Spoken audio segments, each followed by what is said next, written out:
Tayo, good morning. Oh, late kasi tayo eh.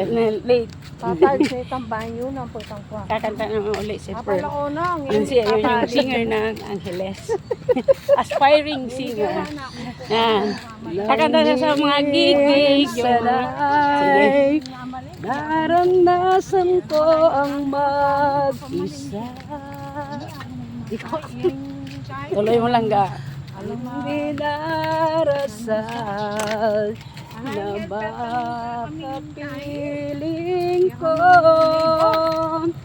ngayon narito ang isang katulad mo na sa akin ay nagmamahal. Parang tuyo na dyan. Buong tapat nangakong akin lamang pag-ibig na wagas ang siyang naramdaman. Habang naglalakad, may kakanta mga palangga. May singer kami. Si Pearl Sullivan.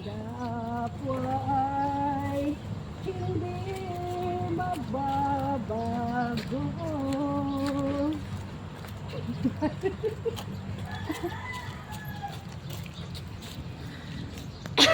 Napagod ako. Sorry, senyor, minuli na lang. Kanta natin dapat yung buo, no?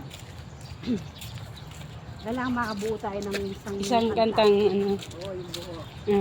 Yan din yung mag-ama. Araw-araw din yan, ga? Yan sila, yun. Na mag-jogging. Tatakbo pa nga, mag-ama sila, ga? Kasi kita narinig. Mag-ama sila? Sino mag-ama? Yun. Araw-araw talaga. Mag-ama yun? Mag-ama. Parang mag-ama.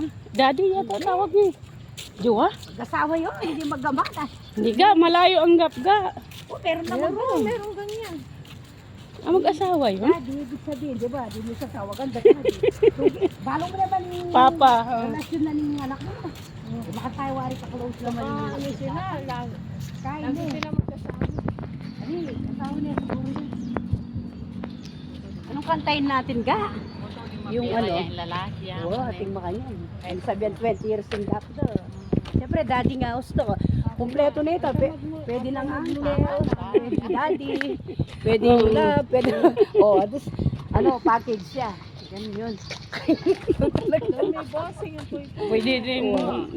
Best friend, no? Best. Ilaning ban mo yung bossing? 68 niya yata. Wala ko kita powers yun. Siyempre, man, hindi. Kita na.